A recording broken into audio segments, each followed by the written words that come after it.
Be a part of powerful digital news network Navi Mumbai network. तो subscribe करें और notification पाने के लिए बेल आइकन पर जरूर क्लिक करें।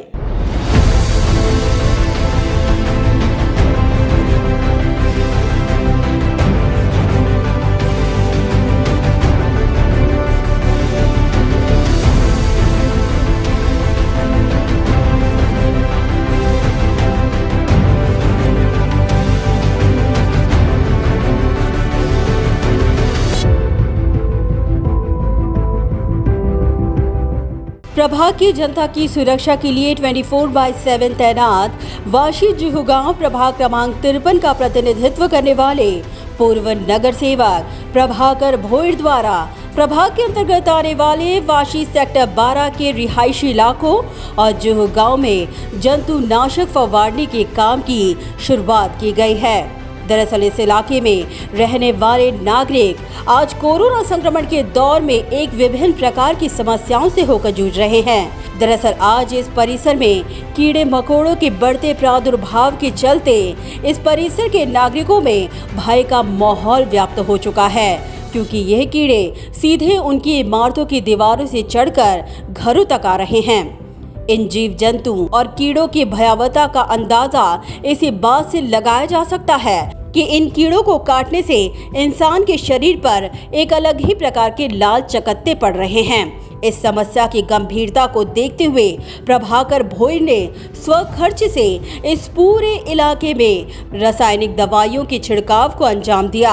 खुद प्रभाकर भोईर की निगरानी में संपूर्ण प्रभाग में यह फवारने का काम जोशो खरोश के साथ अंजाम दिया गया। इस दौरान सेक्टर 12 की एक महिला रहिवासी ने कीड़ों के बढ़ते प्रादुर्भाव के विषय में चिंता जताते हुए अपने लोक प्रतिनिधि प्रभाकर भोईर को इस बाबत रूबरू करवाया और तुरंत नागरिकों की मांग पर प्रभाकर भोईर द्वारा फवारने के कार्यों को अंजाम देने पर उन्होंने उनका आभार माना। We've noticed that there are small insects like I'm not very sure what exactly it is, but they are like caterpillars, I guess. We've tried to do a Google search and see, and they are infesting the entire building, the entire sector. So especially in our building we noticed quite a few of them. और आज हम लोग ने देखा है कि उन्होंने आके पूरा सेक्टर में यहाँ पर स्प्रे किया है, हम लोग की बिल्डिंग में भी स्प्रे किया है।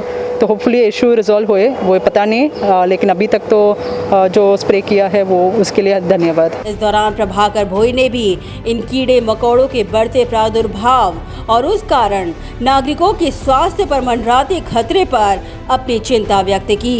अचानक सेक्टर 12 मधून जुगावमधून फोन यायला लागले का साहेब अशा किड्यांचा प्रादुर्भाव आपल्याकडे जाणवायला लागले आणि असे किडे आपल्या बिल्डिंगवर चढतात। मग त्याच्यानंतर आम्ही त्याची पाहणी केली तर खरोखर हे किडे घातक आहेत, कारण ज्या माणसांना चावले त्याने आम्हाला दाखवले सुद्धा की ह्या किड्यांमुळे बघा काय होते।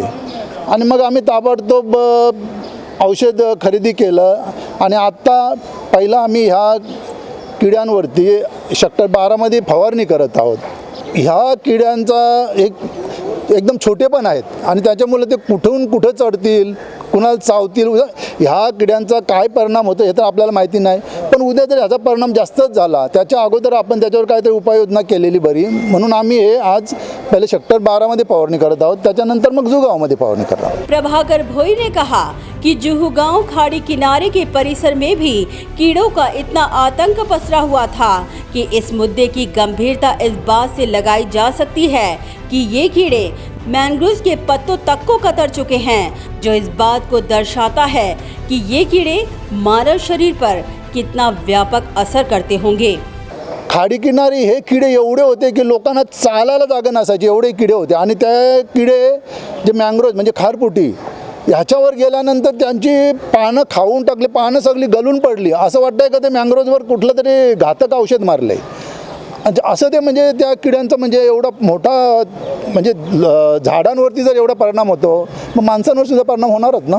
प्रभाकर भोईर ने कहा कि हमारे नेता ऐरोली के विधायक गणेश नाइक कोरोना संक्रमण जैसे संवेदनशील स्थिति में जनता की सुरक्षा के लिए मैदान पर चट्टान की तरह तैनात है और उन्हीं को देखकर एक जनप्रतिनिधि होने के कारण उनका भी ये फर्ज है कि वे जनता की सेवा में 24/7 तैनात रहें। कोरोना विषाणूचा प्रादुर्भाव पूर्ण जगभर जाणवायला सुरुवात झाल्यानंतर त्याच्यानंतर आपल्या भारतामध्ये, महाराष्ट्रामध्ये आणि आपल्या नवी मुंबईमध्ये आणि नवी मुंबईमध्ये ह्या विषाणूची लागण व्हायला लागल्यानंतर एकमेव असे नेते आहेत की ते गणेश नाईक साहेब, ते एकमेव असे नेते आहेत की त्यांनी ह्या विषाणूची लागण व्हायला सुरुवात झाल्यानंतर लोकांचे कामधंदे ठप्प झाल्यानंतर त्यांनी मदतीचा हातसुद्धा पुढे केला.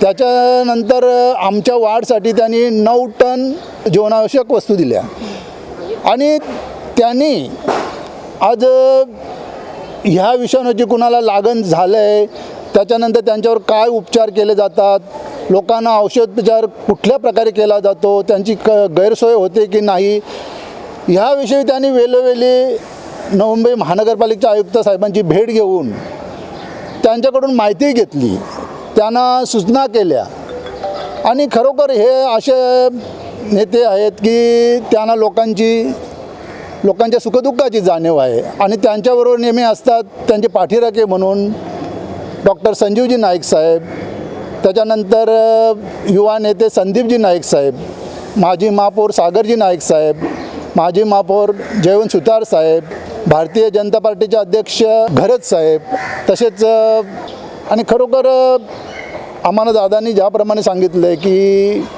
लोकांची पहिली काळजी घ्या आणि त्याच्यानंतर तुमचं कामं करा आणि खरोखर त्या अनुषंगाने आमचं कार्य सुरू आहे. कारण ज्या वेळेला कुणावर संकट आलं, कुणाचं म्हणजे कुणी आजारी पडला काय आलं, त्यावेळेला आम्हाला फोन येतात. असे बरेच आम्ही पेशंट भरती केले आणि त्या चांगले होऊनसुद्धा आले आणि खरोखर असं याच्यातच आम्हाला आनंद आहे की आमच्या नेत्यांकडून आम्हाला ज्या सूचना मिळतात त्या सूचनेचे आम्ही पालन करतो आणि त्याचा उपयोग लोकांना होतो, ह्याच्यात आम्ही आनंदी आणि समाधानी आहोत. Bureau report, Navi Mumbai network.